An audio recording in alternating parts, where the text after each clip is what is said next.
Thanks for watching. Don't forget like, comment, share and subscribe to Mufti Idris Falahi Official.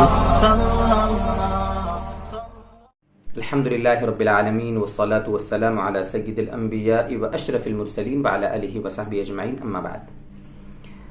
محترم و مکرم ناظرین و سامعین، خواتین کے ساتھ یعنی عورتوں کے ساتھ اللہ کا ایک نظام ہے جو لگا ہوا ہے کہ ہر ماہ ان کو آگے کی راہ سے خون جاری ہوتا ہے۔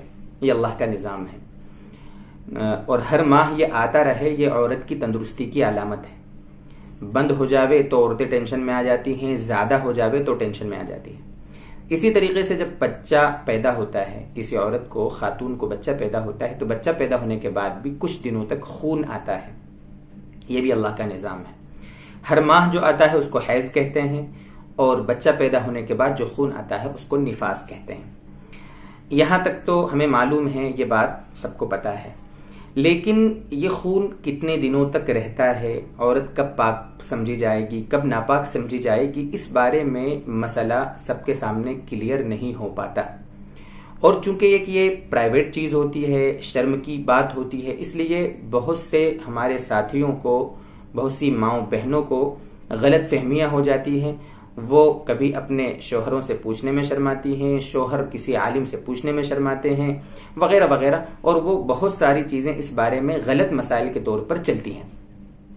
مجھے پورے مسائل نہیں بتانا ہے، کتابوں میں کئی سالوں تک ہمارے پڑھنے والے طلباء، پڑھنے والی طالبات مدرسوں میں ان کو پڑھتی ہیں، پھر بھی مسئلے صحیح سمجھ میں نہیں آ پاتے ہیں ان کو۔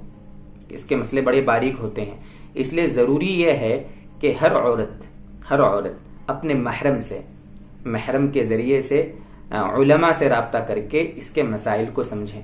میں صرف ایک دو موٹی باتیں آج عرض کروں گا، صرف 2-3 موٹی باتیں اس بارے میں۔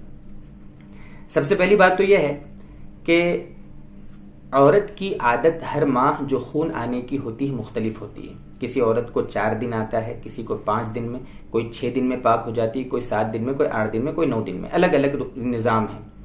کم سے کم جو مدت ہے ناپاکی کے علماء نے لکھی ہے وہ ہے 3 دن۔ حیض کی کم سے کم مدت 3 دن، یعنی اگر کسی کو 1 دن خون آیا اور پھر وہ نہیں آیا، بند ہو گیا، 8-10 دن، 12 دن، 15 دن ہو گئے، 1 دن آنے کے بعد بند ہو گیا، تو وہ حیض نہیں ہے، وہ استحاضہ ہے، وہ ویسے ہی بیماری کا خون ہے۔ کم سے کم 3 دن جو آئے خون اس کو حیض کہتے ہیں۔ زیادہ سے زیادہ 10 دن تک آ سکتا ہے۔ 10 دن تک اگر آتا رہا وہ حیض ہے، 10 دن کے بعد بھی اگر آتا رہا تو پھر وہ استحاضہ ہے، وہ حیض نہیں ہے۔ یعنی مسئلے کو سمجھیں، 3 دن سے کم جو آئے وہ حیض نہیں ہے، یعنی حیض نہیں ہونے کا مطلب یہ ہے کہ وہ عورت پاک سمجھی جائے گی۔ اور 10 دن کے بعد جو خون آتا رہا تو وہ بھی حیض نہیں ہے، وہ استحاضہ ہے۔ 10 دن کے بعد جو آتا رہے اس زمانے میں، 3 دن سے کم والے اور 10 دن سے زیادہ والے زمانے میں عورت کے لیے نماز پڑھنا ضروری ہے، روزے رکھنا اگر رمضان کا مہینہ ہو تو فرض ہے، میاں بیوی کا جو وظیفہ ہوتا ہے وہ کرنا جائز ہے اس حالت میں۔ یہ مسئلہ ہے۔ اچھا، اسی طریقے سے اس میں بہت سے لوگ یہ سمجھتے ہیں کہ اگر مان لو کسی عورت کی عادت 5 دن کی ہے اور وہ 5 دن میں پاک ہو جاتی ہے، تو بہت سی عورتیں یہ سمجھتی ہیں کہ 7 دن جب تک پورے نہیں ہوں گے میں ناپاک ہی ہوں۔ 7 دن سے پہلے اپنے آپ کو وہ پاک سمجھتی نہیں ہے، ناپاکی سمجھتی ہے۔ غلط ہے یہ۔ اگر 5 دن میں پاک ہو گئی، یقین ہو گیا کہ اب مجھے نہیں آئے گا، چونکہ عادت پتہ ہے اس کو، تو اب وہ غسل کرے اور نمازوں سے لگ جائے، وہ پاک ہے۔ یہ تھوڑا سا سمجھنے میں جو غلط فہمی ہو جاتی ہے، یہی غلط فہمی ہوتی ہے نفاس والے مسئلے میں بھی۔ نفاس میں بچہ پیدا ہوا، بچہ پیدا ہونے کے بعد کسی عورت کو اگر 15 دن میں مثال کے طور پر خون بند ہو گیا تو 15 دن کے بعد وہ عورت پاک ہو گئی، 16ویں دن سے نمازیں فرض ہو گئی اس کے اوپر، اور روزے رمضان کے مہینے ہیں تو روزے اس پر فرض ہو گئے ہیں۔ وہ سمجھتی کہ نہیں، جب تک میں 40 دن کی نہیں ہو جاؤں گی، میں سر نہیں دھوؤں گی، چلہ جب تک پورا نہیں ہو جاوے گا تب تک میں ناپاک ہی ہوں، وہ ایسا سمجھتی ہے۔ غلط فہمی ہے یہ ہماری۔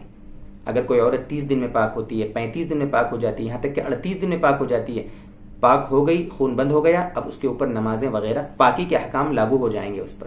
40 دن انتظار کرنا ضروری نہیں ہے۔ ہاں 40 دن جو ہے نا وہ اکثر مدت ہے۔ اکثر مدت کا مطلب یہ ہے کہ 40 دن تک خون آ سکتا ہے۔ ہاں 40 دن تک آتا رہا، 41 دن بھی آتا رہا، 42 43ویں دن، تو اب وہ پاک سمجھی جائے گی خون آتے ہوئے بھی۔ اب یہ استحاضے کا خون ہے جو بیماری کا خون ہے۔ جیسے حیض میں 10 دن کے اوپر والا خون پاک سمجھا جائے گا، پاک کا مطلب یہ ہے کہ وہ عورت پاک سمجھی جائے گی، وہ تو ناپاک ہے وہ خون تو، لیکن حکماً اس کو پاک سمجھا گیا ہے۔ اسی طریقے سے 40 دن کے اوپر بھی جو خون آئے گا وہ بھی اس عورت کو ان دنوں میں پاک ہی سمجھا جائے گا۔ یہ کچھ باتیں ہیں حیض اور نفاس کے بارے میں، موٹی موٹی آپ کو جیسے بتایا کہ ضروری ہے کہ ہم اپنے محرم جو بھی رشتہ دار ہیں ان کے ذریعے سے، علماء سے، اور اگر دیکھنے والے ہمارے ناظرین مرد ہیں تو اپنے گھروں میں اگر خواتین ہماری بیویوں کے بارے میں ہم اس کی کر سکتے ہیں، یا بیٹیاں اگر ہیں تو ہم اپنی بیوی کے ذریعے سے اپنی بیٹی کے مسائل اس کو سمجھا سکتے ہیں۔ یہ چیز بھی سمجھنے کی ہے دوستو بزرگوں، کیونکہ اس سے بہت سارے احکام وابستہ ہیں، نماز، روزے، حج، بہت سارے مسائل اس سے وابستہ ہیں، عدت کے مسائل اس سے وابستہ ہیں، بہت سارے مسائل اس سے وابستہ ہیں، اس لیے ہمیں اس کا دین بھی جاننا ضروری ہے۔ ہاں، حیض اور نفاس کے حالت میں، ناپاکی کے حالت میں کون سی عبادتیں وہ کر سکتی ہے، کون سی نہیں کر سکتی، کیا پڑھنا جائز ہے کیا نہیں جائز ہے، اس کی تو ہم تفصیلی طور پر ویڈیو بنا چکے ہیں، لنک اس کے ڈسکرپشن میں موجود ہے، آپ وہاں سے دیکھ سکتے ہیں، تفصیلی ویڈیو ہم بنا چکے ہیں۔ اللہ تبارک و تعالی ہمیں مزید اور سمجھائے اور اپنے علماء کی رہبری میں دین پر چلنے کی توفیق عطا فرمائے۔ وآخر دعوانا ان الحمد للہ رب العالمین۔